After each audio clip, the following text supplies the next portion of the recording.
Boa noite. É um prazer estar aqui com vocês. Essa é uma série de gravações que nós temos feito no site drauziovarela.com.br, que é um site de medicina, mas tem uma área cultural, e nessa área cultural nós colocamos essas entrevistas e chamamos para conversar durante 1 hora pessoas que eu respeito e admiro. E o Amir é uma dessas pessoas.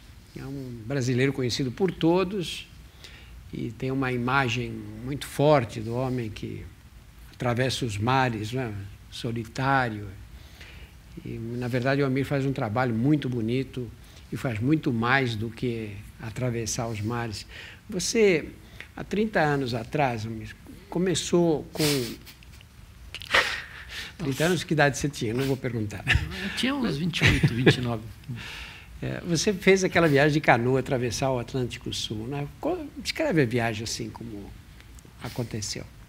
Bom, boa noite, obrigado pela presença. Uma honra estar aqui com o doutor, professor Drauzio. O tempo passa tão rápido, né? Para mim parece que foi a semana retrasada, porque essas experiências no mar assim são muito intensas e também são efêmeras, a impressão que fica. Mas eu sempre me pergunto de onde veio a ideia de remar da África para o Brasil, porque, para falar a verdade, eu achava uma das coisas mais estúpidas que um ser humano podia fazer. Eu acompanhei várias tentativas de travessia do Atlântico Norte que fracassaram.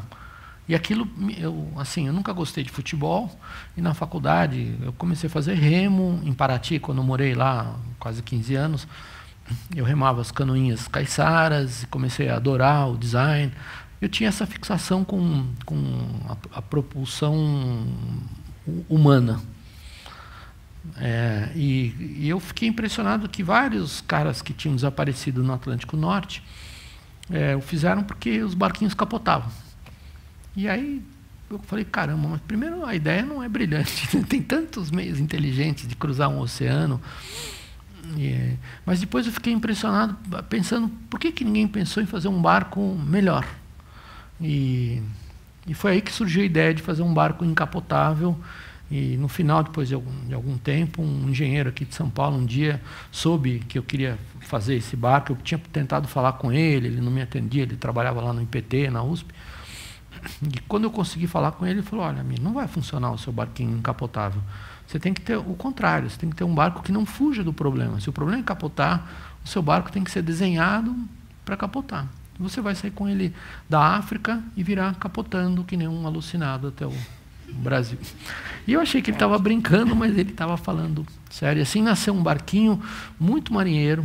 E, na verdade, a grande inspiração tecnológica para esse barco veio exatamente desse conhecimento, dessa sensibilidade dos caras que não usam um barco para passear, mas que usam um barco para viver, que eram os caras com quem eu gostava de conversar em Paraty. Então, eu tenho uma lembrança muito bacana, que na época era muito polêmica a ideia de se fazer um barco usando esse conhecimento local mas o fato é que foi um barco com linhas muito clássicas, com, a gente fala, um double proa, né? Quer dizer, a popa e a proa eram parecidas, com o que a gente fala em inglês shear, com uma curva, que torna ele assim mais marinheiro, e foi uma experiência feliz. Quer dizer, eu acabei saindo da África.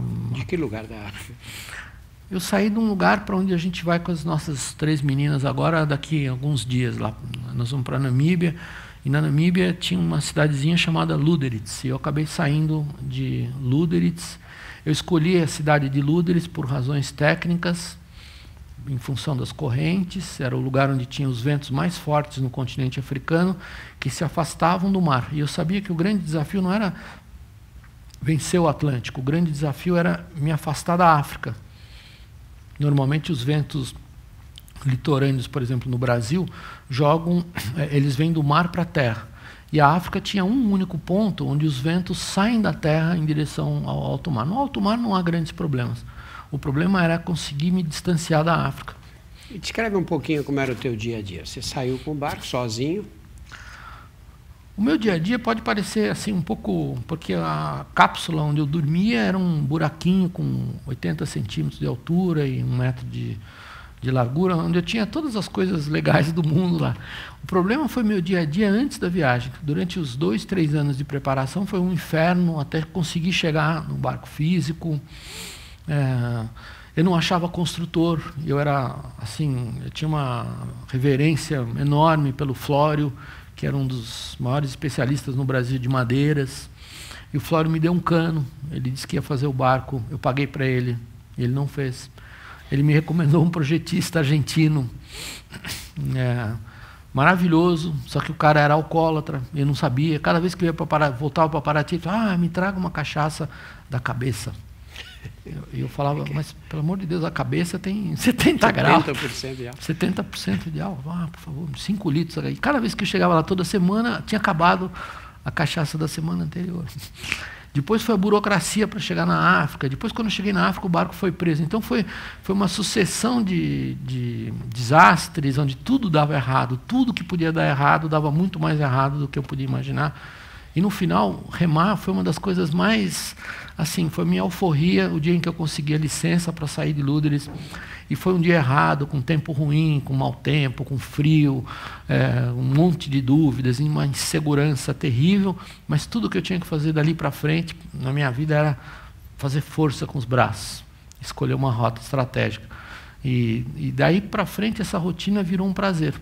Então, eu remava de 8 a 10 horas por dia, começava bem cedinho, no escuro, para variar o ambiente, para não cair na monotonia. E no começo eu achei que eu era o rei do Atlântico, quer dizer, agora eu posso remar, e agora eu tenho a liberdade de decidir para onde eu vou. E, na verdade, a sensação de liberdade é uma coisa falaciosa, às vezes. A gente acha que, por não ter fronteira, a gente é livre.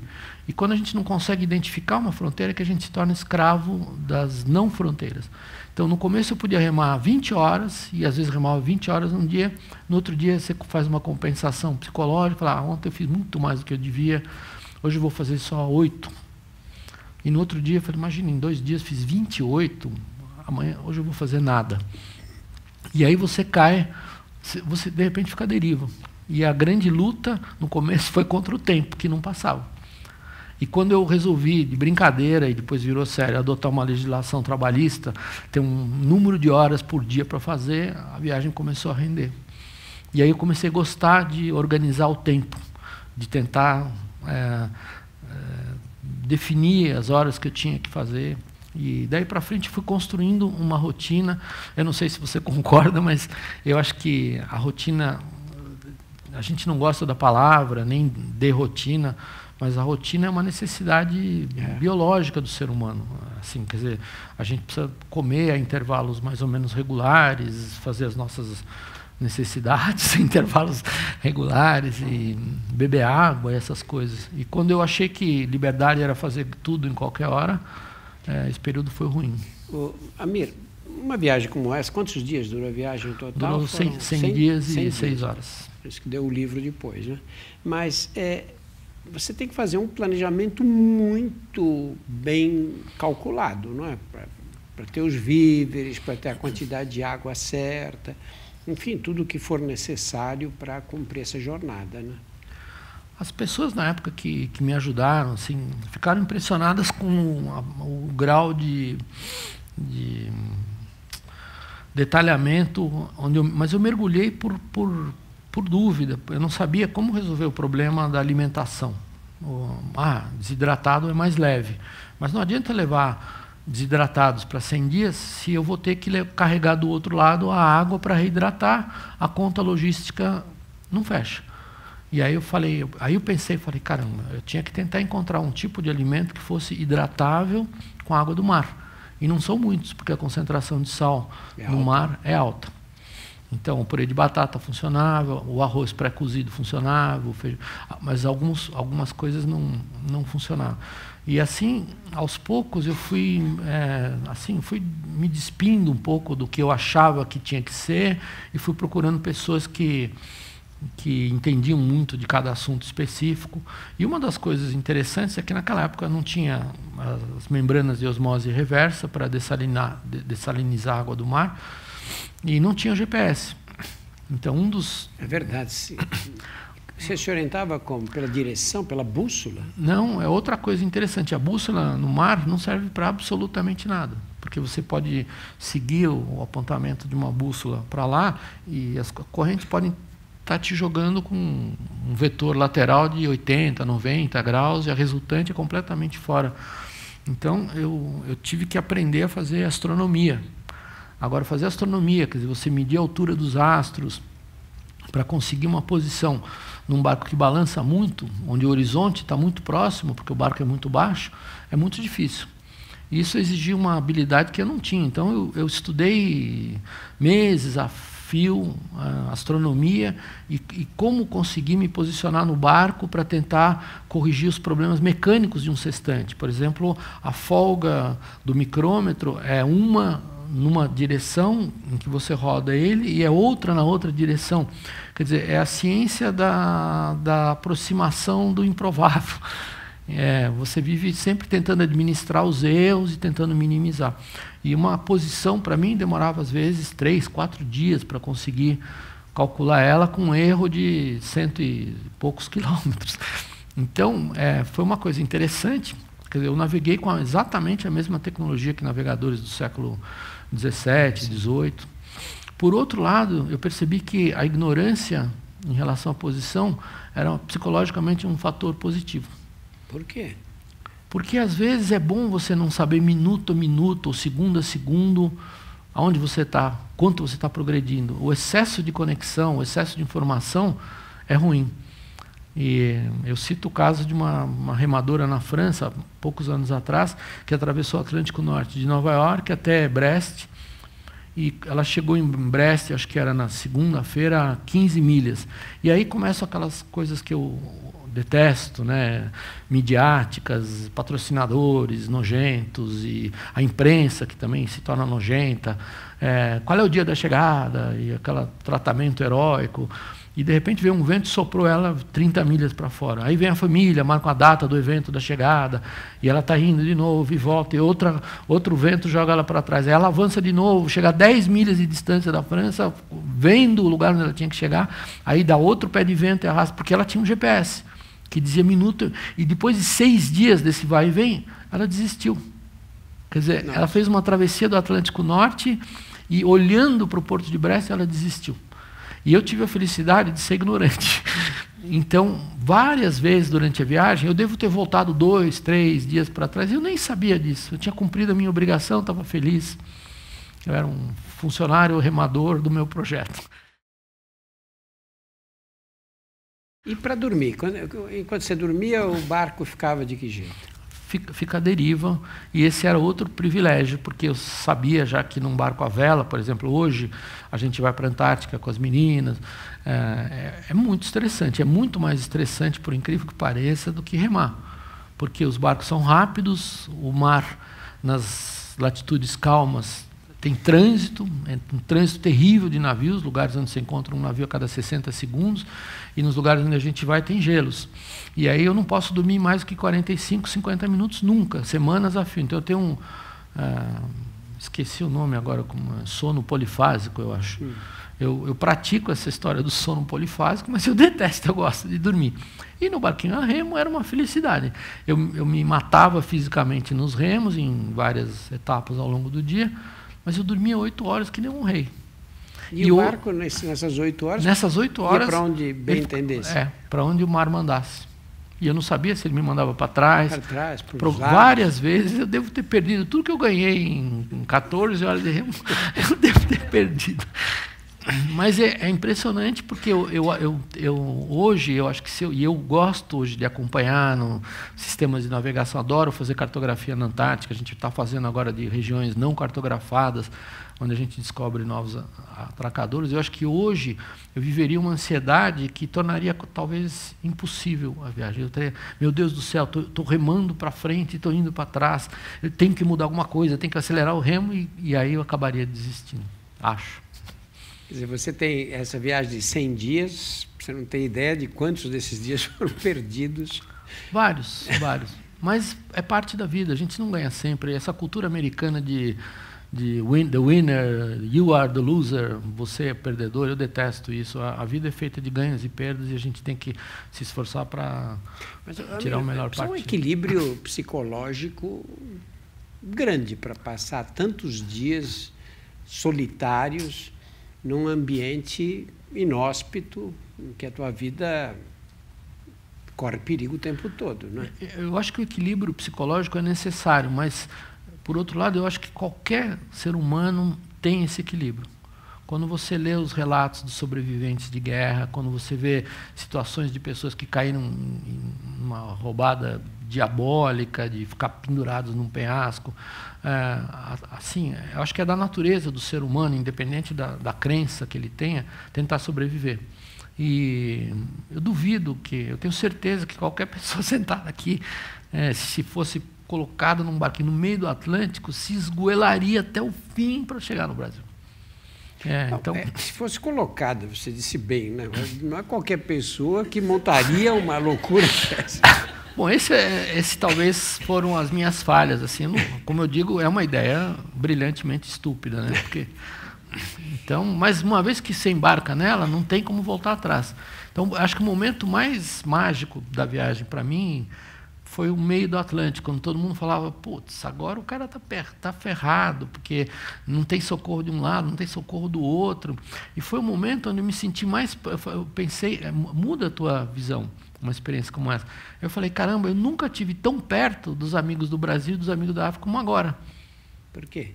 Porque era o único momento em que eu estava equidistante deles.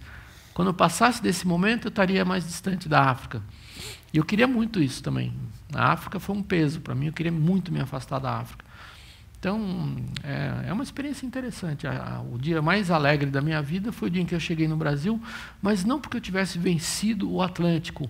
Foi o dia mais alegre porque foi o dia em que eu só remei 6 horas das minhas 10. Então, nesse dia eu ganhei um crédito de 4 horas para não fazer nada. Fiquei 4 horas bundando, não fazendo nada no barco. E foi muito difícil explicar para as pessoas que estavam chegando que eu não queria descer no Brasil.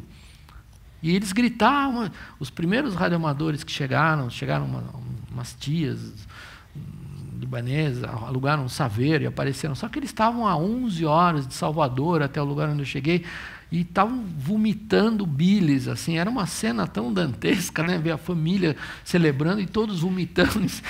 Eles queriam que eu desembarcasse no Brasil, que me enrolasse na bandeira do Brasil, que nem o Ayrton Senna fazia. A minha bandeirinha desse tamanho, eu falei, não vai cobrir nem o omoplata. E eu falei, não, eu não quero descer, eu estou ouvindo uma música linda, que é o som do vento nas folhas dos coqueiros, não tenho a menor pressa. Eu não estou participando do Guinness, não tinha pressa. E, de fato, eles foram embora. Eu falei, só vou descer quando vocês forem embora. E eles foram embora em 5 minutos. Quer dizer, eles ficaram 11 horas no mar, me encontraram, não me viram descer no Brasil e foram embora. E aí eu fiquei em paz. E no final do dia eu desci. Amir, na introdução do seu livro, 100 Dias, você fala da sua paixão pelas canoas. Isso começou quando, hein? Começou naturalmente em Paraty.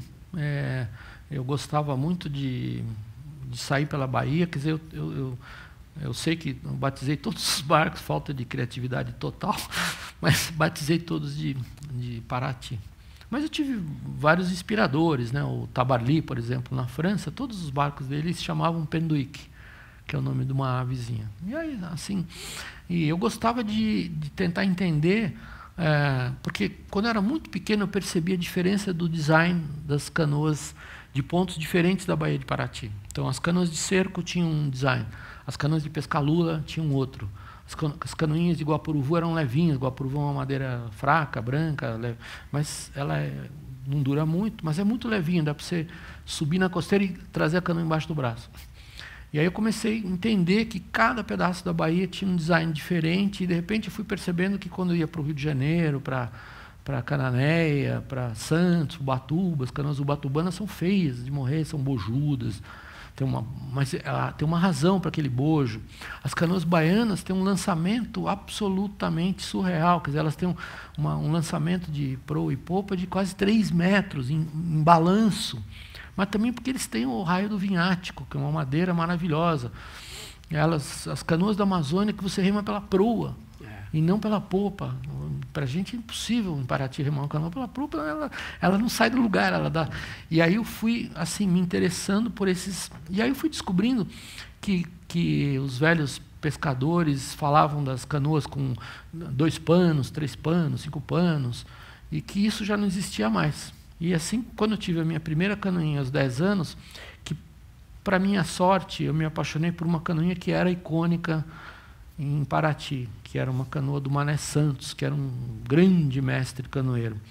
E aí eu fui percebendo que as pessoas da cidade estavam preocupadas com as festas, em fumar maconha, as brincadeiras da cidade, mas eles já não reconheciam mais essa arte. E quando eu saía com essa canoinha, que eu batizei de Max, no Mamanguá, em Paraty-Mirim, esses velhos canoeiros, eles, olha, uma canoa do Mané Santos, é do Mané Santos, que era reverenciado. E isso acho que foi um impulso que me fez entender. E hoje é engraçado, porque hoje esse aprendizado de canoas absolutamente singelas e peças, assim, para um artista de São Paulo, arrogante, pretensioso e pretensamente culto, são peças completamente desprezíveis da sabedoria popular, mas a gente usa a referência dessas peças para fazer barcos de 20, 30 milhões de dólares. E eu tenho um baita orgulho disso. Nós tivemos a coragem de usar esse aprendizado em peças muito grandes. E nós temos hoje um barco que a gente usa para ir para a Antártica, e quando alguém pergunta, mas da onde, quem foi o engenheiro naval que concebeu uma solução tão ousada? Fala, é um mestre canoeiro analfabeto, que talvez não tenha nome, não lembro o nome dele. Eu tenho prazer em falar isso. Então, eu acho que assim, foi um aprendizado muito importante, prestar atenção nas conversas desses canoeiros. Você disse que aos 10 anos você teve essa primeira canoa. Como surgiu?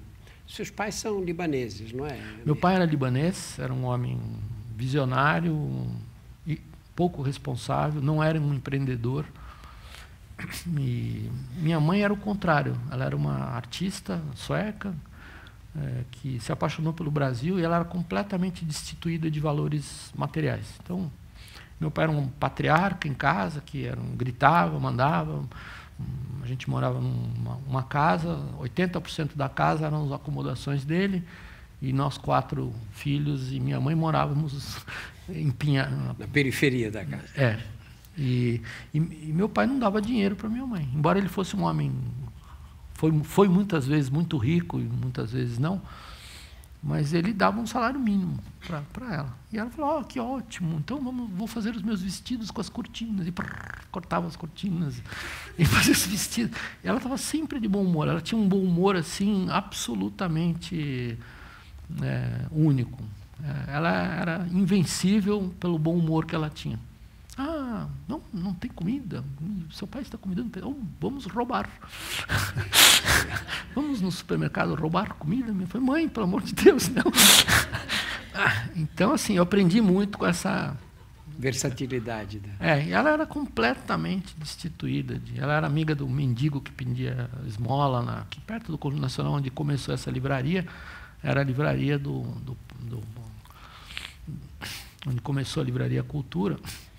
E ela gostava muito de ler, gostava muito de escrever, de pintar, e tinha que fazer as roupas e cuidar das coisas de casa sem orçamento zero. E foi por meio deles que você chegou a Paraty? Ou você chegou? Meu pai descobriu Paraty num acidente aéreo. Ele tinha um amigo alemão que pesquisava manganês. Eles eram loucos e irresponsáveis, que achavam que, sempre tentando achar um jeito de ganhar dinheiro. Só que eles jogavam muito e bebiam muito. E eles estavam sobrevoando a Baía da Ilha Grande, pelas encostas da Bocaina, quando pifou o aviãozinho do alemão. E eles pousaram na Barra Grande.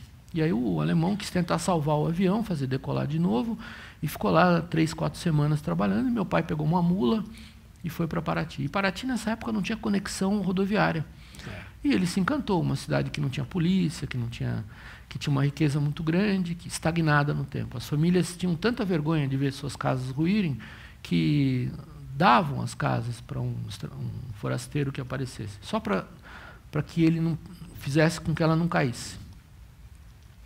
Então ele se apaixonou por Paraty, que foi um gesto visionário, comprou muitas coisas lá, mas também nunca cuidou depois. E aí sobrou da minha infância, a juventude toda, ficar pagando os impostos atrasados e tentar negociar e arrumar, botar as coisas em ordem.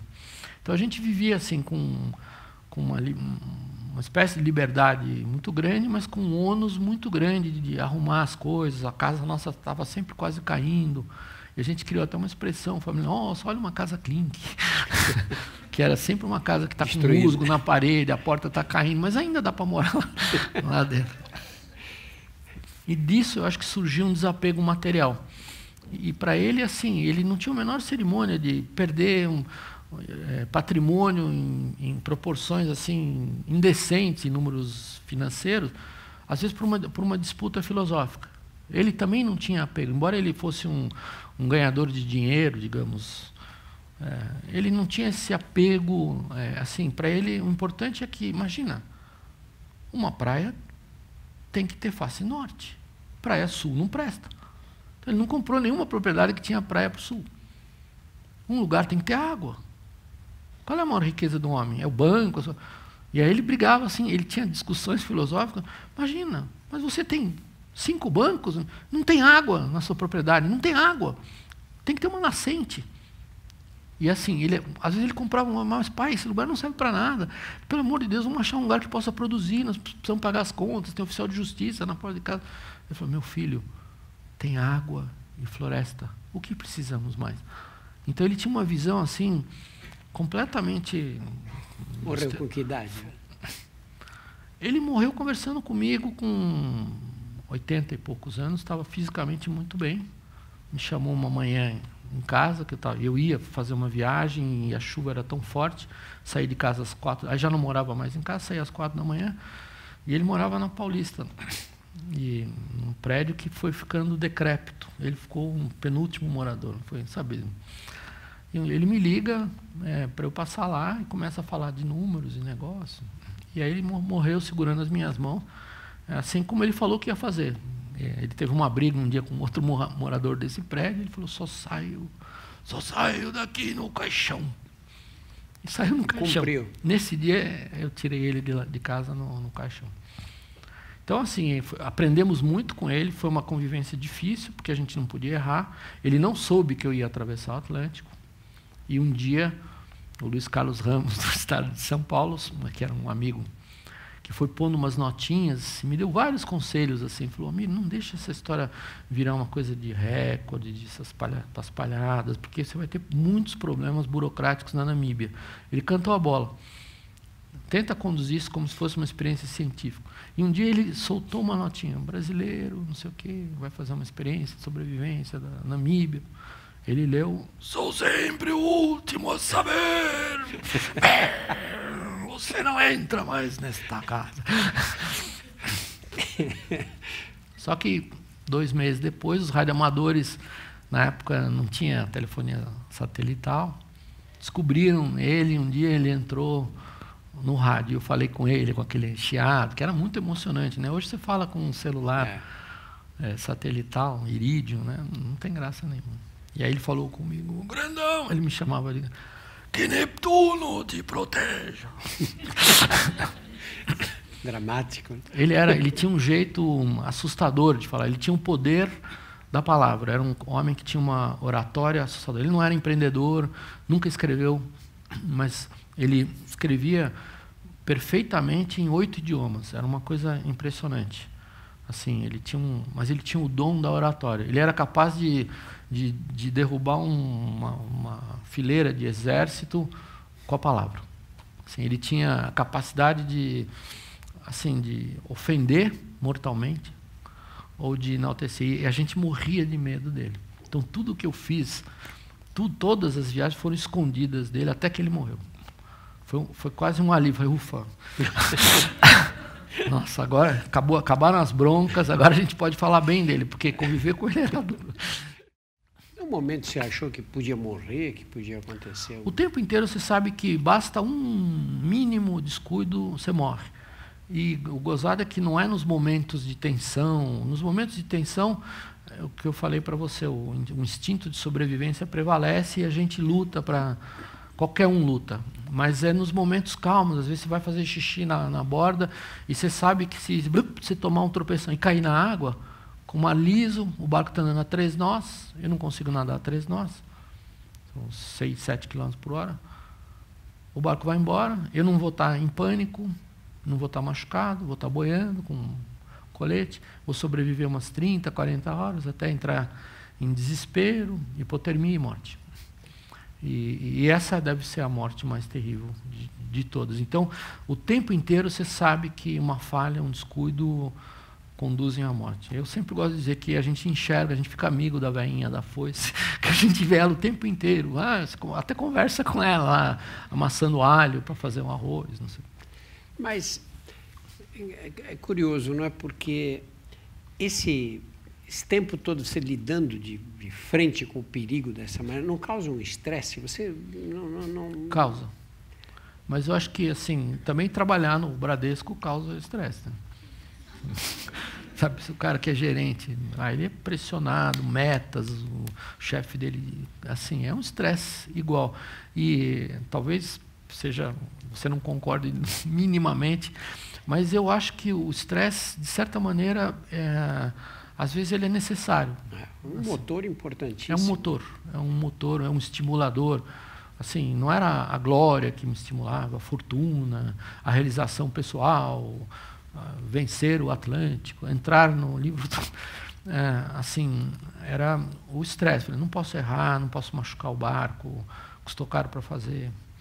Então, é uma situação de estresse importante, mas tem várias coisas que causam estresse que a gente paga para passar por elas, né? Por exemplo, sei lá, ir num parque de diversões, ir na casa dos horrores. Montanha-russa. Montanha-russa, né? Tem pessoas que urram de desespero e vão em todos. Mamira, e a sua família? Como a sua mulher, seus filhos, como é que... A família foi uma coisa tardia. Eu, assim, para falar a verdade, eu depois das primeiras 5 ou 10 viagens, eu era um cara muito feliz. Assim, falei, bom, eu tinha várias namoradas em posições geográficas estratégicas, que não havia chance de conflito. E eu não estava minimamente interessado em me fixar. Eu acho que herdei do meu pai esse desapego material. Então, eu morava num lugar minúsculo em São Paulo, tinha um escritório onde fazia as coisas malucas, e eu morava numa casinha que não tinha cama, eu dormia no chão. E aquilo me dava um enorme prazer, não ter nenhum móvel. Eu tinha caixas em casa, as caixas da roupa suja, as caixas da roupa limpa, as caixas de comida, as caixas da mesa, onde eu gosto de escrever ou ler. E aí eu comecei a fazer a minha maior obra, o Paraty 2, que aí, com o tempo, eu fui vislumbrando o que seria um barco profissional. E aí a ideia foi evoluindo de tal maneira que eu me envolvi numa obra financeiramente muito maior do que tudo que eu tinha na vida. E aí eu conheci a Marina. E, assim, comecei a me divertir com ela, sair. Aí teve a sequência de acidentes da Marina, que é uma sequência terrível, namorando, levo ela para Paraty, ela fotografando, cai do bote, numa onda que um barco faz, ela escorrega pela borda do bote. Eu estava com um amigo que estava me ajudando a carregar mudas de coqueiro, e eu, calmamente, falei, bom, não caiu na hélice, caiu do lado, vou voltar, pegar ela. E o cara, em pânico, na minha frente, apaga na minha frente. Quando eu olho para trás, a Marina estava enganchada do lado do motor. E eu não entendi. Eu falei, nossa, mas a mulher tem um biquíni, ela tinha um biquíni de bolinhas pretas. Ela estava só de biquíni, chapéu e a máquina fotográfica. E ela estava sendo arrastada pelo biquíni. Eu falei, não é possível, o biquíni dela do que pode ser. Kevlar. E quando parei o motor, eu percebi que ela escorregou com a barriga pela borda e o cunho entrou aqui na barriga e saiu aqui, atravessou a barriga.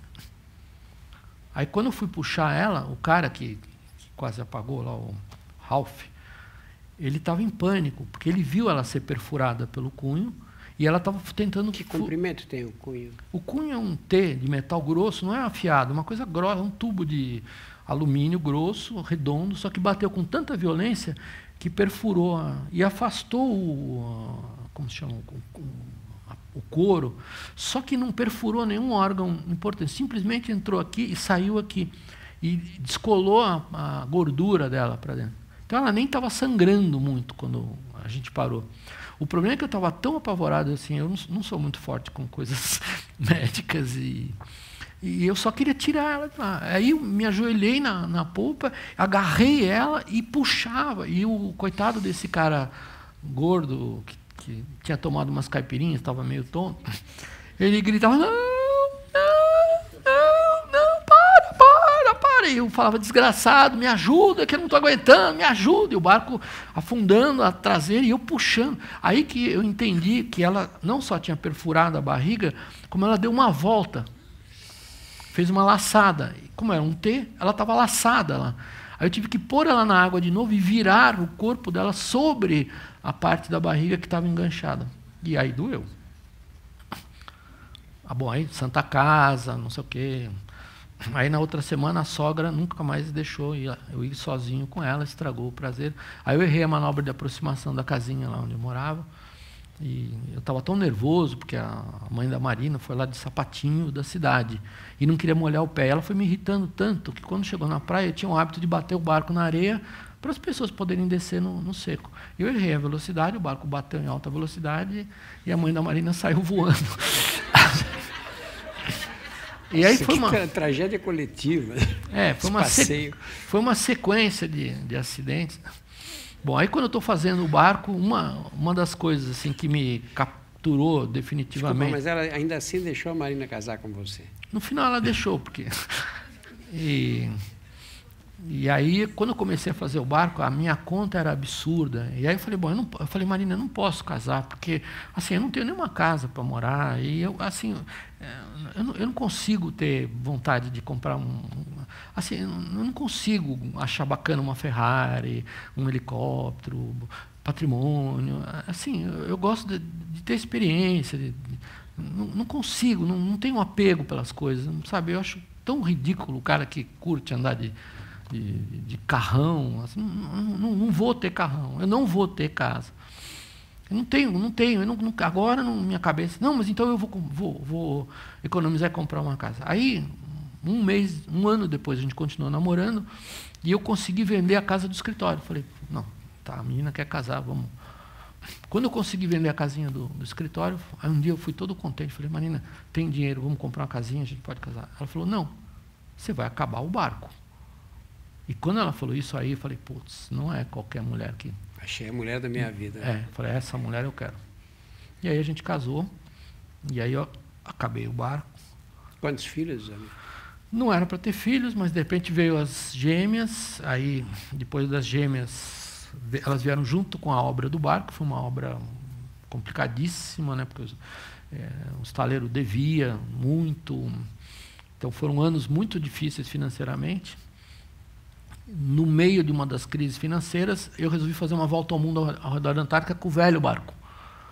E no final dessa viagem de volta ao mundo, que acabou dando certo, era para testar os mastros novos que eu queria. E eu não podia falar na época que eu queria testar um conceito que, na verdade, é dos jangadeiros, dos mestres cearenses. Eu, assim, na minha ignorância sobre barcos, eu pensava, caramba, o Santos Dumont, ele não inventou o avião, mas ele inventou uma coisa muito maior do que o avião. Ele inventou a aviação. Ele já usava as asas autoportantes. Por que a gente faz veleiros com toneladas de cabos de aço, com terminais de titânio? É uma tecnologia burra. Eu quero um perfil autoportante, flexível, que nem a história do Junco e do Carvalho. Eu quero um perfil autoportante, eu não quero cabos de aço. E eu descobri essa patente e resolvi colocar no barco. Fiz a viagem ao redor da Terra, demorou 5 ou 6 meses, e no final a Marina estava esperando lá na casinha em Paraty. E aí nasceu a Nina, na volta da viagem. Fizemos uma festa bacana, e 9 meses depois nasceu a Nina. E 9 meses depois também nasceu o primeiro barco do estaleiro. Quer dizer, a gente conseguiu juntar os primeiros clientes. tinha clientes para esse princípio que a gente queria usar nos barcos. O primeiro cliente foi um comandante da TAM, o comandante Ari, que continua voando, hoje está com 70 e poucos anos, é o comandante mais experiente, ele e o Castro, da TAM. Difícil, né? Porque piloto de avião, você sabe, o salário é pequeno para fazer um barco, ele teve 1000 dificuldades, mas a gente foi dividindo os dramas financeiros, e no final a história foi feliz, quer dizer, acabou, demorou muito, foram 8 anos. E aí, passados os 8 anos, eu já tinha as meninas, e acho que foi uma consequência disso que, muito tempo depois, a Marina falou, bom, agora vamos dividir com elas e vamos levar elas junto. E desde então a gente tem viajado todos juntos. E elas se comportam bem, né? As meninas não se comportam bem, eu tenho que admitir, assim, eu me empenho o melhor que eu posso, mas 3 meninas, desgraçadamente, elas são muito bonitas, e assim, elas competem muito, brigam muito, mas eu fiquei impressionado com a reação delas no barco, porque na primeira viagem, que foi ideia da Marina, falou, vamos dividir o que a gente gosta de fazer com as meninas. Eu sempre quis, mas eu já tinha imposto tanta coisa, tanta restrição na nossa vida, assim, em termos de comodidade para fazer o que a gente gosta de fazer, que eu não tinha essa coragem de falar, vamos levar as crianças. Mas quando ela quis, eu adorei a ideia, fomos para a Antártica com as meninas, e aí amigos nossos confiaram seus filhos para a gente levar. E isso, aí eu comecei a entender a dimensão da palavra responsabilidade. Quer dizer, quando você é responsável, isso você deve ter todos os dias, quando você é responsável pela vida de outrem, né, de terceiros, você age de uma maneira diferente. Então, eu viajei com muito medo. Assim, viajei com a segurança que eu tenho do que eu sei fazer, mas eu estava preocupado, porque eu conheço as minhas filhas. Os dos outros, imagino que sejam piores. E elas já são histéricas, diabólicas, correndo, escalando. Cada uma tem um perfil diferente, né? Uma se esconde, outra vai se enfiando, outra vai escalando. No Drake, com ondas gigantes, meninas histéricas. Aí as outras crianças que vieram a bordo também eram crianças agitadas. Eu cheguei a cogitar de pôr coleira de cachorro, daquelas reguláveis nelas. Baixou o seu pai nessa hora. Mas foi uma baita de uma aula para nós, porque elas, na verdade, se mostraram incrivelmente sábias, né? As crianças o jovem, na verdade, ele tem uma capacidade de assimilação assim completamente desconectada de preconceitos que a gente tem. Não, o mar está ruim, vamos brincar dentro. Eu lembro que um dia que me impressionou muito, que as crianças estavam na maior alegria do mundo, com uma baita pancadaria feia. Eu estava tenso, todo mundo tenso. Passou um amigo nosso, que já tinha viajado com eles antes, ele passa com uma bandejinha de inox, com água, um ovo boiando na água e uma tesoura, assim, carregando aquilo no meio fora do barco. Eu falei, o que é isso? Ele falou, isso é uma simpatia para Santa Clara, para parar o vento. Eu falei, vá para o diabo, você é a Santa Clara, aqui não existe Deus, Deus não vem aqui para salvar ninguém. Sabe, Deus tem muitas coisas importantes para cuidar no mundo normal. Aqui eu tenho certeza para você que ele não vem para ajudar, nem a Santa Clara vai. Você deu um chute na bandeja, foi embora a tesoura, o ovo. E a Marina ficou assim, ela respeita muito as crendices. Almir, você contou uma vez uma história que você estava com os amigos e saíram com um pequeno barco na Antártica. Acho que foi na Antártica, não foi no Polo Norte. Acho que foi na Antártica. E aí um deles prendeu o barco e não prendeu direito. E vocês saíram, o barco escapou. É o seu colega, Fábio Tosi. É uma pessoa muito querida que me ensinou. Assim, uma das coisas mais legais dessa experiência de todos os anos ir para a Antártica, embora assim eu deteste vida social, eu não me recuso a pôr paletó, eu acho que é a convivência humana. A gente tem, assim, claro que eu adoro a natureza, escalar, mas a experiência nesses lugares de conviver com pessoas especiais, e mais que isso, de desnudar essas pessoas, porque quando você está nessas situações, as pessoas se desnudam. Se o cara é um estuprador, ele se ele é um canalha, se ele é um doce, o que ele vai revelar. E você não pode trocar as pessoas, e no fundo você vai aprender a conviver com as deficiências e qualidades de cada um. Então, esse é um cara médico que eu adoro, que me ensinou muito, muito, muito. Ele me deu um curso de sobrevivência uma vez. Eu falei, Fabinho, não queria fazer o curso. Ele falou, amigo, você vai sozinho para lá, você precisa fazer o curso. Aí ele trabalhava no HU e me fez assistir uma amputação dupla. E ele fez a amputação dupla o tempo inteiro fazendo piada com as enfermeiras, o que ia para o feijão, o que não ia, e não sei o quê. Eu fiquei muito impressionado com o dom que ele tinha de conversar com o paciente. E depois ele foi conversar com uma menina que tinha sido amputada nas mãos e pés. Eu já tive uma seção da mão direita, então é uma coisa que me toca profundamente, esse negócio de amputação, mutilações de acidentes. Mas o que mais me impressionou no Fábio foi a habilidade que ele tinha de conversar com o paciente de um modo alegre. Esse cara da amputação dupla, assim, em 5 minutos, quando eles estavam conversando depois da cirurgia, eu fui assistir, eles estavam dando risada, contando piada, falando baixaria, não sei o quê. A menina, eu não tive coragem de entrar no quarto dela, paciente dele, e ele entrou no quarto, em 10 segundos eles estavam dando gargalhadas. Então eu achei isso E ele é um cara que tem esse dom, várias experiências nossas na Antártica. Assim, ele salvou quando havia um conflito. Eu viajei uma vez com um grupo de americanos que hostilizaram os argentinos e assim, tinha gente querendo se matar. E quem salvou a viagem foi o Fábio Tosi. E ele é um cara muito divertido, porque a gente leva às vezes esses alpinistas brasileiros que vão todos engomadinhos com as roupas de Gore-Tex, as botinhas Sorel do Canadá, não sei o quê. E o Fábio vai com uma sacola de feira e um estado de São Paulo de domingo, assim. O que você vai fazer? Não, o jornal para me proteger do frio, a sacola para enrolar a neve e poder dormir. Assim, ele é o cara mais... Se tem anestesia, se não tem, acho que ele deve dar uma pancada no paciente. E a gente foi na Geórgia do Sul, numa excursão muito longe do barco, portanto, muito arriscada, onde não tinha chance de voltar sem ter o botinho. E na hora que a gente está no alto do morro, eu olho para trás e vejo o botinho derivando para alto mar.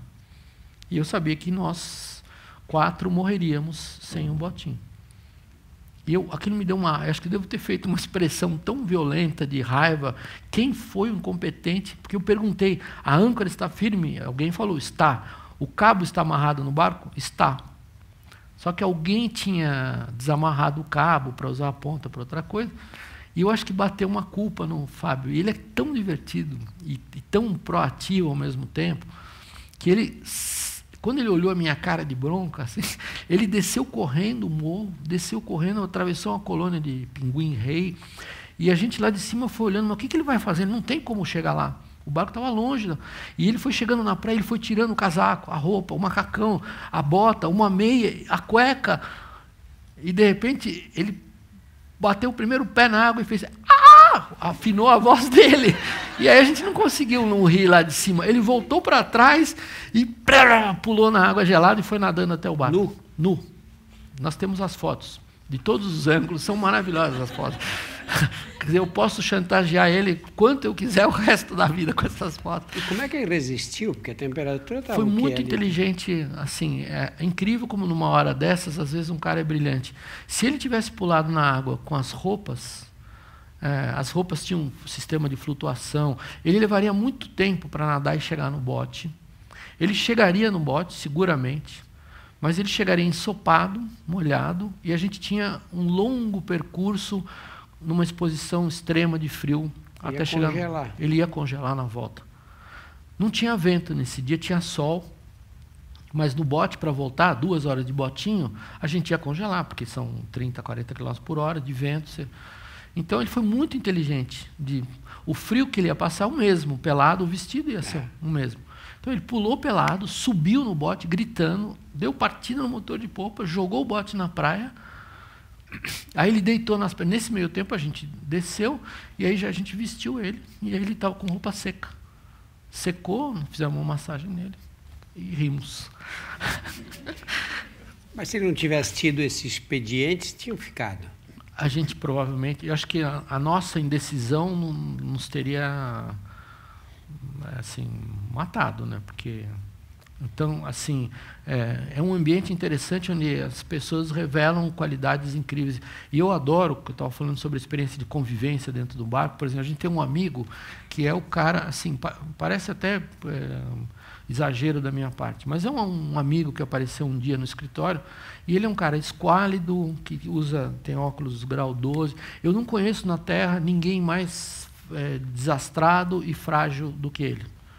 E ele é tão esquálido e desastrado. Ele trabalha na FedEx, e o apelido dele, que virou o nome dele agora na FedEx, se chama Tigrão.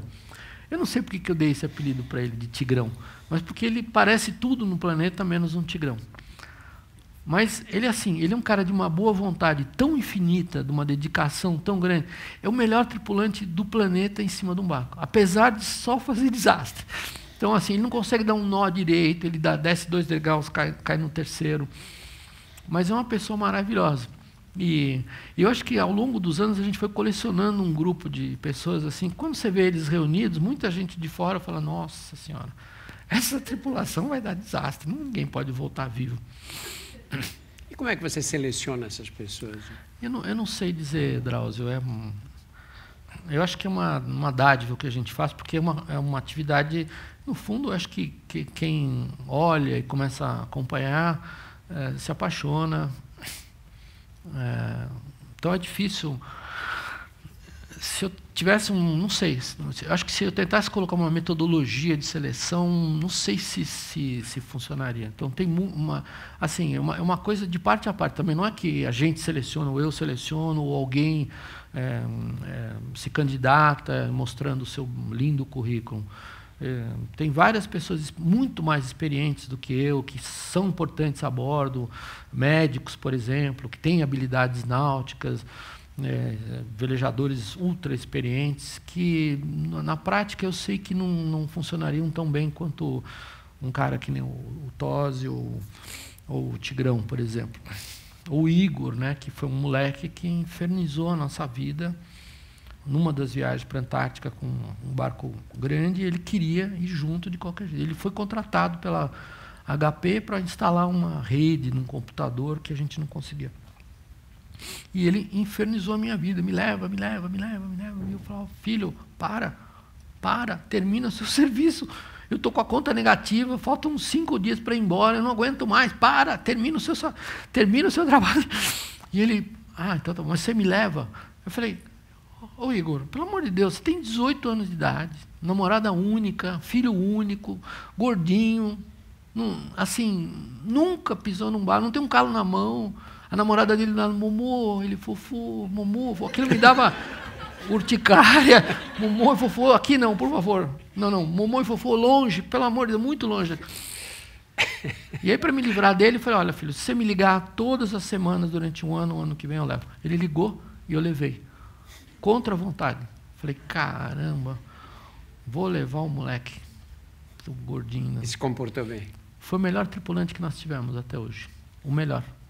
Porque ele não parava 1 minuto de perguntar, de tentar arrumar. Não sabia fazer nada. Não sabia mexer num parafuso. Mas ele, como é que mexe? Como é que cozinha? Como é que faz feijão? Como é que faz feijão? E arroz? E a feijoada? Nossa, mas e para sangrar o motor? Aonde que sangra? Não, mas e as 2 bússolas? Mas por que tem 10 graus de diferença? E eu falo, para, Igor. Mas só que o moleque foi evoluindo. Aí o pai dele depois quis me matar, porque eu fiquei sabendo depois que, quando eu convidei ele ficou tão impressionado que, de brincadeira, ele conseguiu o convite, que ele pediu as contas na HP. Ele tinha um baita salário na HP. Aí o pai dele falou, você destruiu a carreira do meu filho. Só que o moleque, depois, saiu da HP, juntou 2 amigos, montou uma empresinha de TI, e hoje ele tem várias filiais nos Estados Unidos, na Austrália, não sei o quê. Ficou milionário. E o ano passado, aliás, esse ano, perdão, ele fez uma proposta e acabou comprando o Paraty. O barco que eu jurei que eu nunca ia vender, ele perguntou, mas por quanto você vendeu? Eu dei um número absolutamente improvável. Ele falou, está fechado.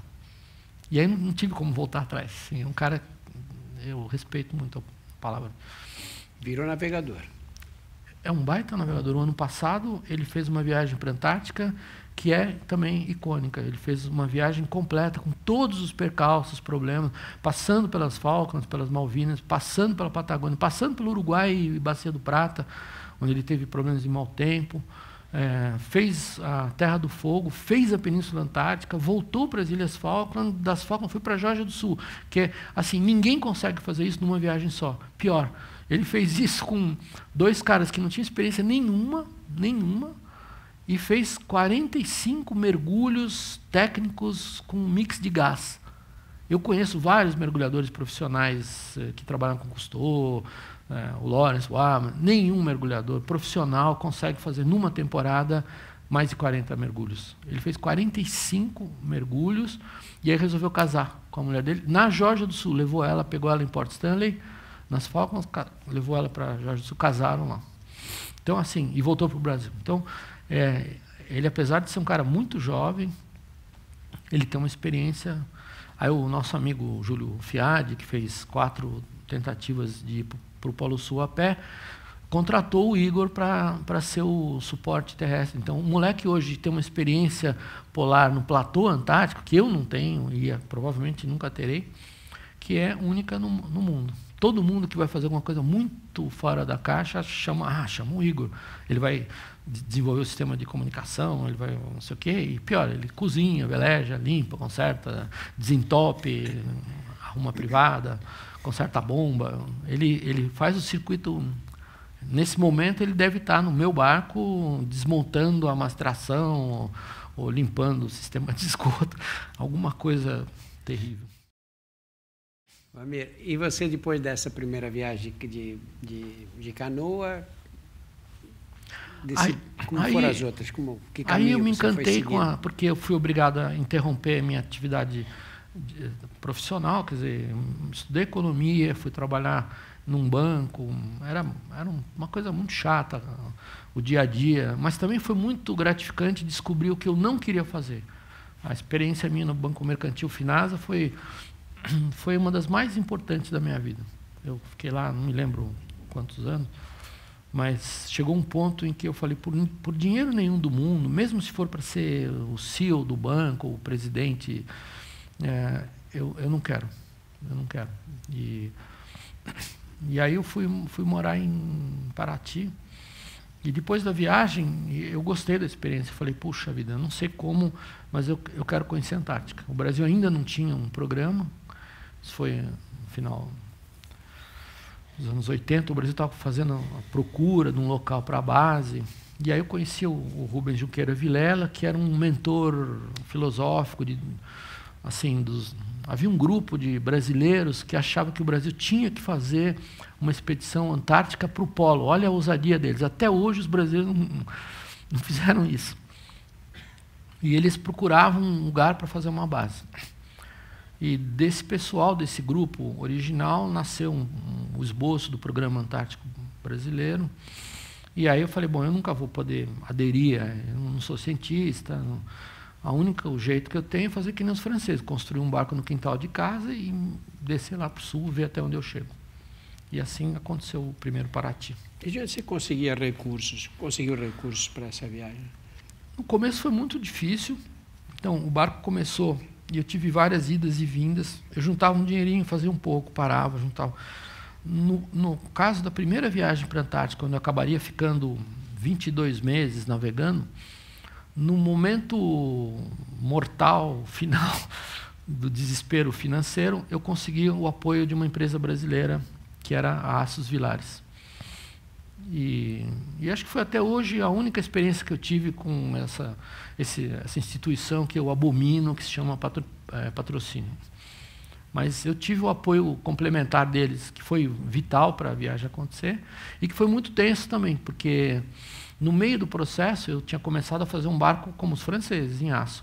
E no meio do processo eu consigo fazer uma viagem para a Antártica e descubro o barco pelo qual eu era apaixonado, que era o Rapa Nui, me torno tripulante desse barco por uma casualidade impressionante.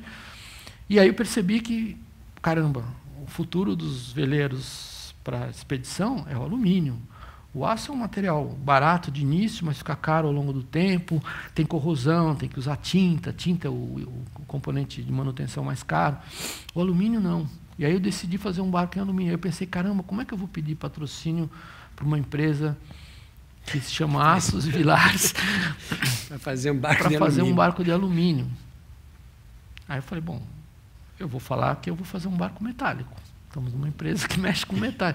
E assim, eu tomei um cuidado, eu diria quase desonesto, de apresentar o projeto para eles, falando da importância do uso de cascos metálicos em substituição aos cascos de fibra de vidro. E eles, depois de um mês, eles me deram 17 minutos para apresentar o projeto na reunião do conselho. E aí eu fui bem esperto e tomei o máximo cuidado lá, falar do barco metálico, não sei o quê. Em nenhum momento eu falei da palavra alumínio. Falei, ninguém vai se preocupar em saber se as chapas são de aço. E aí o único cara do conselho dos 12 membros que sabia que eu ia fazer em alumínio, porque um parente dele era nosso compadre, o André Musetti, ele levantou, eu queria só fazer uma pergunta, do que vai ser feito o casco do barco? Ele fez de propósito a pergunta, porque ele queria que eu falasse no alumínio. E aí, quando ele fez isso, caiu a... Eu falei, bom, acabou agora. Acabou o nervosismo. Eu fiquei calmo na reunião. Absolutamente. Eu falei, bom, não vou viajar mesmo. Era só uma tentativa. E aí eu perdi completamente qualquer cortina ou vergonha. Eu falei, vai ser em alumínio. Aí ele falou, você sabe que nós estamos na sede da Aços Vilares e que, filosoficamente, o material que mais concorre com o nosso produto principal é o alumínio, é o produto que a gente detesta, é o produto que está fazendo a nossa empresa passar dificuldades. Você sabe? Eu falei, eu sei. Aí, o que você tem a dizer sobre isso? Eu falei, olha, se eu fosse pedir patrocínio na Companhia Melhoramentos, eu não ia fazer meu barco de papel. Ou se eu fosse na Troll, eu não ia fazer ele de plástico. Então, se um dia acontecer, ele vai ser em alumínio. Eu sinto muito. Até logo. Saí. Aí acalmou a história. Aí eu precisava ir no banheiro. Eu fiquei tão nervoso depois disso que eu precisava ir no banheiro. Quando eu estava no urinol, na frente, aparece o Paulo, o engenheiro Paulo Vilares, do meu lado. E aí tinham 2 urinóis no banheiro do conselho da Aços Vilares. Ele vai no do lado, e aí ele, urinando, falando comigo, ele falou, mas Samir, por que você falou aquilo? Acabou, o conselho não vai aprovar. Por quê? Por que você não faz o barco em aço? Esquece essa bobagem, meu filho, esquece, faça em aço, esquece esse negócio do alumínio. Aí eu falei, engenheiro Paulo, agora já foi, né? Já fiz a besteira, não sei o quê. E no final o conselho aprovou por unanimidade. Isso foi uma das lições que mais importantes de todas as primeiras, sei lá, 30 viagens, que se você não for assim, honesto nas suas pretensões, não vai acontecer nada. Você diz que não gosta de patrocinadores. Tem alguma razão especial para isso? Eu acho que a gente está vivendo um momento hoje na área da cultura. Eu sei que é ultra polêmico falar nisso, mas eu li outro dia as declarações do Lobão. Ele fala um monte de bobagem, mas adorei tudo que ele falou. Com esse negócio de lei Rouanet, uma barbaridade, assim, um pedantismo, ficar dependendo de incentivo fiscal, de renúncia fiscal. Essas leis de incentivo à cultura, elas eram para ser incrementadores, fomentadores da cultura, e se tornaram a condição exclusiva sem a qual você não faz o projeto. E aí nasceu uma indústria dos que sabem operar os meios burocráticos que eu abomino. Então, assim, eu não ponho... Eu trabalhei... Tem gente que pensa que eu fui patrocinado pela Petrobras. Eu fiz umas 6 ou 7 viagens com algum tipo de recurso da Petrobras, combustível. Nós tínhamos um contrato de cooperação técnica, não era de patrocínio. Eles queriam que eu botasse a Petrobras no peito. Eu falei, eu vou pelado para a Antártica, mas eu não boto Petrobras no meu peito. Não quero, não quero. Mas não, então não vou mudar. Então não dá o dinheiro. Então não dá. Então eu não vou também. Então, assim, eu sei que eu poderia ter viajado muito mais do que eu viajei e ter feito barcos muito maiores, mas eu estou feliz. Foi pouco que eu fiz? Pode ser. Então, fala um pouquinho da primeira viagem à Antártica. Como foi essa experiência? Você tinha ido uma vez como tripulante, né? Eu fui como tripulante por uma casualidade, por um encontro lá em em Punta Arenas. Já tinha alguns brasileiros aqui de São Paulo, do CAP, do Clube Alpino Paulista, que começaram a dar suporte para a operação brasileira na Antártica. E aí eu levei 5 anos para conseguir fazer o barco com o dinheiro da Assos Villares. E foi um horror. A experiência com a Villares foi terrível, porque a quase totalidade dos controladores da empresa achavam um absurdo eles darem dinheiro para um projeto baseado em alumínio. Então, eu nunca fui muito bem. E quando ficou pronto, eu comecei a viagem para lá. E aí surgiu a ideia pela qual eu, de fato, me apaixonei. E que foi fruto da conversa do engenheiro Zé Carlos Furia, quando ele falou: você tem que ter um barco que resolva o problema de capotar, que conviva com esse problema, a história das capotagens. E eu falei, caramba, o grande risco de uma experiência na Antártica é passar o inverno, é ficar preso no final da temporada, fevereiro, março, ficar preso até o inverno do ano seguinte. E aí eu pensei, putz, eu adoraria fazer isso. Eu adoraria ser vítima desse problema. Adoraria ficar preso. De fato, preso de um ano até outro. Então, eu construí todo o projeto sem mencionar isso explicitamente, com o objetivo de ir para lá para deixar o barco ficar preso e ficar 15 meses no continente antártico. E foi o que aconteceu. E foi uma experiência incrível, porque para mim foi assim uma aula impressionante. Quer dizer, todas as expectativas que eu tinha sobre o que ia acontecer estavam completamente erradas. Todos os comentários que todo mundo fez também estavam errados. Como você vai matar o tempo? O que um cara vai fazer sozinho 15 meses na Antártica? E na execução da viagem, eu descobri que o bem mais escasso e valioso e raro que eu tinha era o tempo. Não sobrava tempo para nada, eu tinha que fazer tudo, eu tinha que fazer água, tinha que fazer energia elétrica, tinha que arrumar as coisas, tinha que lavar a roupa, lavar a louça, para lavar a louça tinha que fazer água de novo. E nas 4 primeiras semanas, quando o mar congelou, eu estava ficando louco, não sobrava tempo para nada. Eu falei, não vou ter tempo de conhecer a Antártica. Eu vou ter que arrumar uma diarista para me ajudar, como é que eu faço? Assim, era um inferno, assim, problemas novos, manutenção, mecânica. E aí comecei a desenhar cronogramas de tarefas, e a rotina do barco explodiu exponencialmente. Onde eu andava tinha listas de coisas para fazer, e eu não conseguia acompanhar. E aí eu olhava para o trenózinho lá fora e falava, ai meu Deus, estou exausto, acho que eu vou dormir um pouco. Amanhã eu vou escalar um Monte Francês. E assim, levava 1, 2 meses para eu fazer uma saída de exploração. E você tinha equipamento, tinha tudo que era necessário para enfrentar? Eu levei, na ingenuidade de então, eu levei tudo o que eu achei que fosse precisar para 3 anos. Então eu levei comida, fermento de pão, coalho para fazer queijo, leite em pó especial, peças de reposição. E apesar da ingenuidade de então, da pouca experiência, eu acho que foi uma experiência também muito feliz, porque sobrou, deu para fazer tudo o que eu queria. E aí, na volta, eu tomei a decisão polêmica que minha família não entendeu, as tias não entenderam, que foi de não voltar para o Brasil. Quando eu passei as Ilhas Falkland, eu virei para a África, e da África eu fui para o Polo Norte. E muita gente falou, irresponsável, ele não quer mais trabalhar, quer ficar vagabundando em cima de um barco. Mas, para mim, era uma visão totalmente diferente. Eu nunca na vida teria uma outra chance de estar num barco, que agora sim eu conhecia, depois de 1 ano e pouco, com suprimentos para quase 2 anos excedentes. Eu nunca teria uma outra chance como essa. Quer dizer, era só eu botar um destino no cérebro e fazer o barco seguir. E eu fiz. E foi a minha viagem mais legal para o Hemisfério Norte até hoje. Quantos dias no total? Total foram 642, até eu voltar para Paraty. E a volta foi chocante também, porque quando eu voltei, 2 anos tinham se passado e nada mudou em Paraty. E na volta eu descobri que o lugar mais perigoso que eu conhecia era Paraty, porque assim, é um lugar onde a gente se deixa levar. E eu tenho vários amigos que foram para lá e se apaixonaram pela cidade e decidiram gastar o dinheiro que tinham ganho em vida lá. E não fizeram mais nada. Não escreveram nenhum livro, não plantaram nenhum coqueiro. Alguns viraram alcoólatras. Quase todos. Em Paraty, praticamente todos.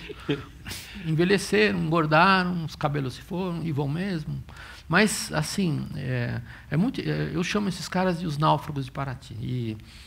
é muito interessante porque quando você volta de uma viagem, é tanta tensão que o alívio, em vez de você extravasar, sei lá, celebrando, bebendo, o alívio você extravasa pensando numa coisa para fazer importante.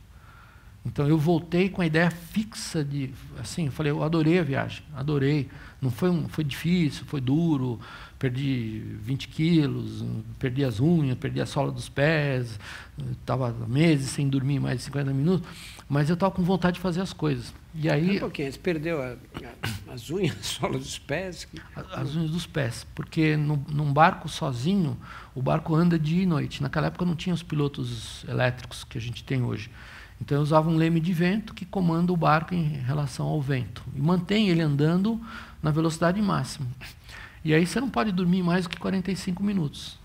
Em 45 minutos de sono não dá tempo de você ir para baixo, tirar a roupa molhada de água salgada, vestir o pijama e botar as pantufas. Não dá tempo.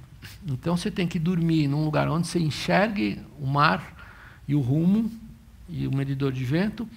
E se acontecer um barulho fora nas velas, você tem que sair correndo, você tem segundos, não dá tempo de vestir as botas. É por isso que eu detesto frio, mas eu não gosto de velejar no calor, porque a gente tem que ficar o tempo inteiro paramentado, com botas de borracha, casaco de mau tempo. Aliás, o casaco que eu usei agora, que eu vim de moto, estava chovendo. Você tem que estar pronto para sair. Então você fica 60, 70 dias, uma travessia do Ártico para Paraty leva uns 60 dias, com as botas de borracha, dormindo com elas. Você só tira para tomar banho e coloca de novo. Então, cozinha a sola dos pés. E aí você perde a sola e vai embora, às vezes, uma outra unha. Então, a situação dos pés era ruim. Amir, nós estamos chegando no final. E quais são os seus planos para o futuro? Você é jovem ainda, com energia? Olha, eu estou entrando nos 60, assim, estou me sentindo melhor do que nos 20, para falar a verdade. Eu acho que é natural do ser humano. Me agrada muito a ideia de dividir o que a gente faz. Então, eu comecei dividindo com as meninas, que foi uma experiência tensa no começo, depois a gente acabou fazendo 7 viagens com elas. E aí, no meio dessa história, uma professora da escola delas obrigou elas a fazerem um trabalho, o trabalho acabou virando um livro, e o livro acabou virando, sei lá, 60, 70 palestras por ano. Então, elas são palestrantes profissionais hoje, falam só para escolas. Achei muito legal essa...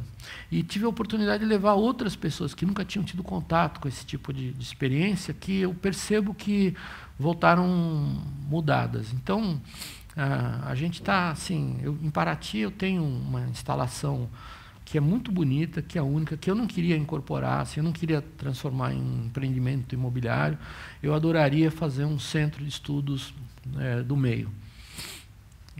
A gente tem as condições técnicas para isso, e eu gostaria de fazer com que isso, no futuro, uma instalação como essa, viabilizasse viagens de alunos para esses lugares onde a gente vai. Nós estamos há vários anos cuidando de uma base antártica, em caráter privado, que é um precedente jurídico que a gente conseguiu. E eu adoraria um dia ver alunos indo para lá, como você faz na Amazônia, no barco, levando o pessoal. Eu tive o privilégio de ser seu tripulante ou passageiro, sei lá. Mas a gente adoraria poder fazer isso. E hoje existe uma estrutura física, não são os barcos que eu tenho, mas são barcos que a gente pode afretar de terceiros, que torna viável essa experiência a um custo acessível para as escolas. Então, isso é uma coisa que eu gostaria muito de fazer. E para encerrar, aquela viagem que nós fizemos para a Amazônia, subimos um pouquinho o Rio Negro, e a tua impressão Olha, eu falei muito... Um homem do mar, a tua impressão do rio, um rio daquelas dimensões? Então, eu estou escrevendo um texto agora sobre a Amazônia Azul, né? E há poucos dias atrás, a Tamara, uma das gêmeas, nossas filhas, ela teve uma experiência com a Marina. Ela foi numa espécie de passeio na Amazônia com um grupo de escritores. Era um evento promovido por uma livraria de São Paulo, a Livraria da Vila, onde iam vários autores. E aí ela foi contando os lugares que ela passou, que foram os lugares onde você me levou. E desde então eu não voltei para lá. Quer dizer, eu vou com regularidade para alguns pontos da Amazônia, mas não tive de novo a chance de ficar instalado num barco como você permitiu para a gente aquela vez. Então eu sinto muita saudade, sinto uma falta de ter alguma experiência local. E pensei em levar um barco bacana para navegar na Amazônia. Eu sei que aí a gente vai ficar maquinando uma máquina. E depois eu pensei, rasga tudo, vamos usar os recursos locais. O meio deles, os barcos lá têm uma razão de ser. Existe uma sabedoria extraordinária no meio. Aquelas gaiolas, né? As gaiolas, mesmo aquelas canoas longas que são de alumínio hoje. Abandonaram os materiais, mas é interessante como a construção, o design prevaleceu. Quer dizer, os barcos que eram feitos de tábuas em perfis muito longos e eficientes no rio, continuam, esse design continua com materiais novos. E foi isso que eu estava falando para você, eu percebi, quando eu achei que entendia tudo de barcos brasileiros e africanos, não sei o quê, quando eu tive agora, no ano passado, uma experiência lá em Guaraqueçaba e vi aquelas canoas lindas de morrer, lindas, numa comunidade muito, muito humilde, pobre, cheia de deficiências, canoas que você vê que são cuidadas com amor de verdade, amor pelo material, com um código de adornos que todos são diferentes, mas eles compõem uma espécie de DNA comum. E aí eu decidi ter a minha canoa lá e acabei... Aí o pessoal de lá falou, não, para você ter uma canoa aqui, você precisa duas coisas. Primeiro você precisa um pau. Depois você precisa um acabador de canoa. Eu falei, caramba, mas e onde eu vou achar um pau? Eu falei, você tem que conhecer o pau do seu Alípio, o pau mais bonito de Guaraqueçaba. Eu falei, puxa vida, mas que viagem. Então vamos conhecer o pau do seu Alípio. E assim eu fui instado a conhecer. E depois de 8 horas de conversa, eu consegui comprar o pau seu Alípio, e daí acabou nascendo uma canoa, e o feitor, o acabador da canoa era um cara jovem. Isso me impressionou muito. Quer dizer, esse conhecimento regional que está desaparecendo na Bahia, em vários lugares do Brasil, no Rio São Francisco, os caras que preservam a arte, o saber, são velhos. Eles são mais velhos que a gente e eles não vão durar muito e vai morrer. Lá são jovens, em Guaraqueçaba, na Baía de Paranaguá. E aí o João começou a fazer minha canoa, e foi uma aula conviver com o João, um cara determinado. Cada vez que eu ia ver a canoa, e canoas com umas curvas impressionantes, assim, ultra sensuais, quase eróticas. Eu falei, nossa senhora, mas, o senhor está gostando da canoa, seu Amir? Eu falei, João, está linda. Me apaixonando. Eu falei, está linda a canoa, mas nunca vi uma canoa proa tão alta, 3 metros de altura, é um pouco exagerado, né? Ele falou, um pouco alto. Eu falei, é alto, aqui a gente faz alto. Mas o senhor está gostando da canoa? Eu falei, João, estou gostando da canoa, mas estou achando um pouco alto demais. Dá para abaixar? Ele falou, não. Eu falei, não? Ele falou, não, eu não abaixo. Se o senhor quiser que abaixe, eu arrumo quem abaixa. Eu não abaixo, é assim que tem que ser. O senhor quer abaixar? Eu falei, não. Não deixa, você falou que tem que ser, vai ser. E 6 semanas depois eu descobri por quê. Quando a gente cruzou a Barra de Iguape, viemos pelo Varador, uma região linda, né? Um misto em beleza de Amazônia com um Pantanal. Quando a gente cruzou a Barra de Iguape, com ondas de 6 metros de altura, às 4 da manhã no escuro, ondas enormes, a canoa subia no ar, caía 3, 4 metros, nenhuma gota entrava. Se tivesse abaixado 5 centímetros, a gente teria perdido, a gente teria afundado. E aí eu vi assim, quanta sabedoria tem nesse lugar. Tinha um amigo nosso que falou uma frase muito engraçada, ele falou, amigo, gente tão miserável, tão pobre, num lugar tão decrépito, tanto conhecimento, um engenheiro da NASA não ia conseguir fazer uma canoa dessa andar 27 nós de velocidade. Temos que fazer um projeto para ajudar essas pessoas. Eu estava com um pouco de mau humor ainda, porque a saída foi tensa, no escuro. E eu falei, que projeto? Ele falou, nós temos que levar esses caras para a Universidade de São Paulo, aprender engenharia naval, na USP. E aí eu não aguentei. Quando ele falou aquilo, eu falei, não, nós temos que fazer o contrário, nós temos que trazer as mulas paralíticas da USP, os professores titulares para cá, para aprender com esses caras. Eu tentei explicar para ele que a gente vive um momento mágico no mundo hoje em relação ao conhecimento. Antigamente o conhecimento ficava nas igrejas, nos castelos. né? E depois nas escolas, nas universidades, e hoje a gente vive um processo muito legal. O conhecimento não está na faculdade, está em todos os lugares, está no ar, está nas passeatas na rua, está no João. A universidade tem que ser um processador, um acelerador de conhecimento, não pode armazenar. E a quantidade de conhecimento que a gente tem induz a gente a um tempo novo, onde a gente se torna decrépito em tecnologia.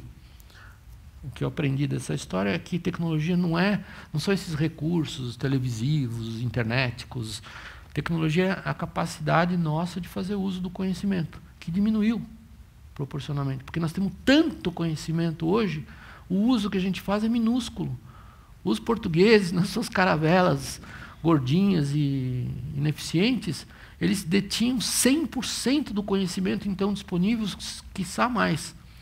Então, era uma época de tecnologia muito mais avançada, nesse conceito de que tecnologia é a capacidade humana e não os bens físicos. A tecnologia, nos dias de hoje, está vivendo uma crise de incompetência. E eu acho isso maravilhoso, porque o que a gente pode fazer hoje com esse conhecimento é tão mais do que a gente tem feito, tanto mais. E é por isso que eu acho que essa molecada na rua aí tem que gritar até acabar a voz. Amir, muito obrigado, viu? Muito obrigado.